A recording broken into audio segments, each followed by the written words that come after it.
Good day everyone, this is me again, Lyra Aguilar, and in this video, we're going to tackle about the continuation of Chapter 36, Global Interdependence, Lesson 5, Cultures Blend in a Global Age. Okay, since the earliest civilizations, people have always borrowed ideas, practices, and traditions from one another. However, in today's world, this process happens much faster and on a much wider scale. Advances in technology, especially the internet, television, and modern transportation, allow cultures to interact almost instantly, regardless of distance.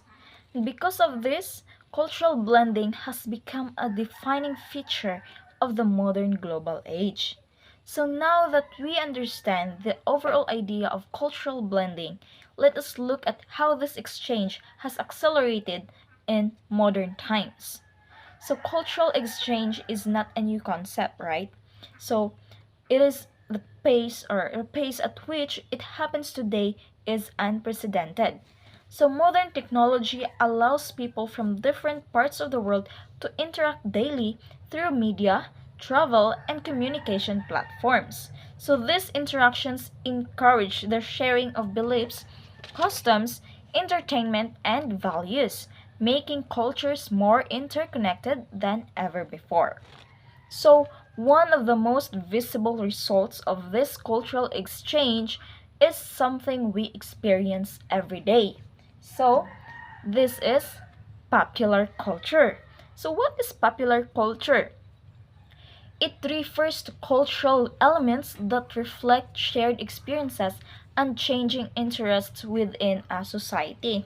So, popular culture includes music, sports, movies, fashion, food, and leisure activities. So, it is constantly evolving, yes, and also often incorporates influences from many different cultures, showing how societies influence one another over time. Okay? So, the spread of popular culture did not happen by accident. It was greatly accelerated by modern technology. So, let's move on to cultural exchange accelerates. So, cultural exchange has increased dramatically because of technological advancements. Media platforms make it possible for cultural trends to spread rapidly across national borders. So, a movie released in one country, for example, can be watched worldwide, right? And music from one culture can influence listeners across the globe almost instantly. Among all technologies, mass media has played the most powerful role in spreading culture. And so, the role of mass media. Okay, mass media including television, radio, and movies is the main vehicle for spreading popular culture worldwide. Television, in particular, is widely accessible, right? In many developed countries, almost every household owns a television, and access continues to grow in developing nations.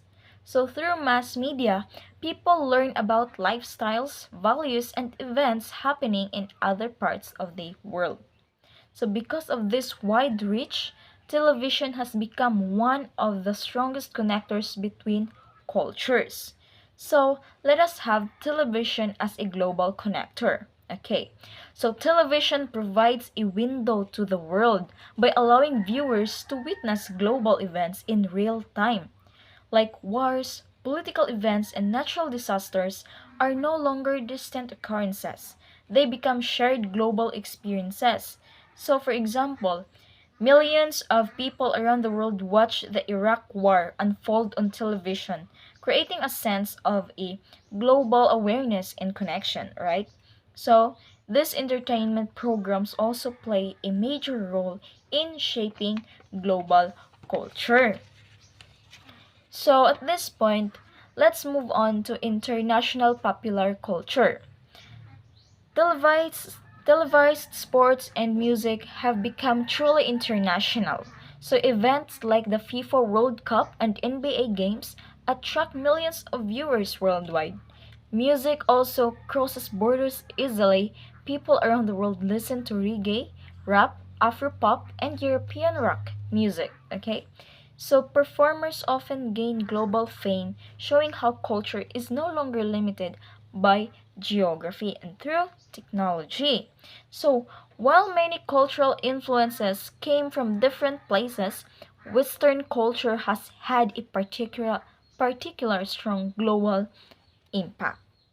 So let's move on to Western influences on global culture. Western influence is visible worldwide, largely due to Western dominance in mass media. So clothing such as blue jeans, business suits, and American fast food like hamburgers and soft drinks are common in many countries.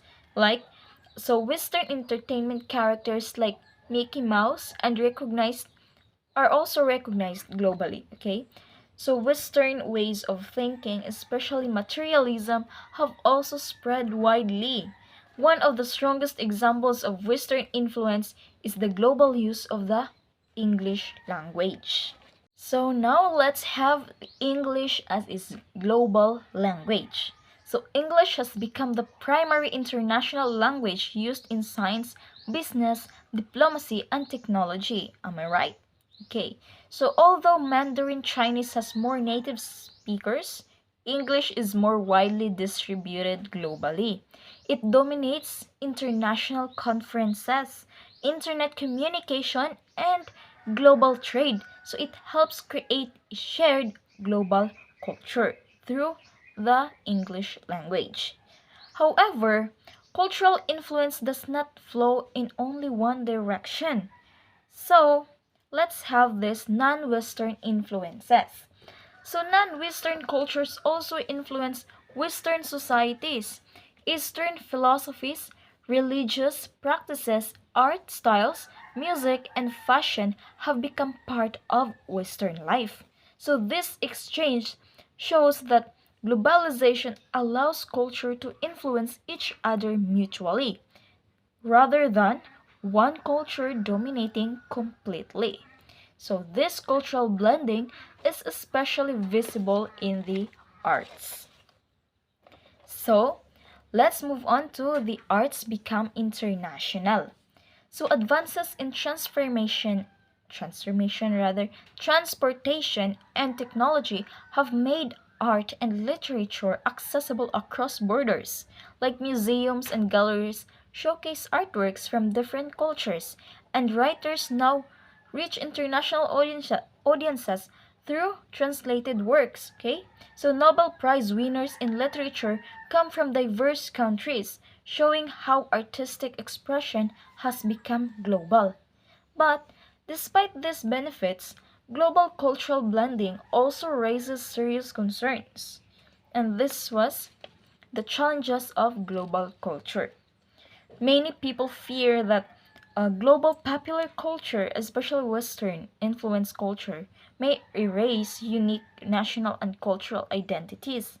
So this fear has led some countries to protect their cultures by limiting foreign media content and promoting local programming. So different nations respond to this challenge in different ways. Okay, so this is now the protecting cultural identity. Some countries reserve television airtime for locally produced programs, so others adapt foreign shows to fit local traditions. In more extreme cases, governments censor mass media to prevent foreign cultural influences from entering their society. Also, another response to globalization is a renewed emphasis on traditional culture. So, let's move on to indigenous culture revival. So, indigenous groups often revive traditional customs, languages, and rites of passage to preserve their identity. A strong example is the Maori of New Zealand, so who successfully revived their language and traditions. Okay, so in 1987, the Maori language was recognized as an official language, highlighting the importance of cultural preservation. So, even with these concerns, globalization has also created strong connections among nations. Up next, let's have global interdependence. Countries today are economically, politically, and environmentally interconnected. Am I right? Events in one part of the world affect people everywhere. And for example, the global response to the September 11 attacks showed how deeply connected nations have become. Okay? So this growing interdependence shapes the future of global culture. So, cultural blending in the global age brings both challenges and opportunities. In conclusion, okay? So while people worry about losing cultural identity, global connections also promote understanding, cooperation, and shared responsibility. So as Martin Luther King Jr. stated, humanity must develop a global perspective to live peacefully in an increasingly connected world.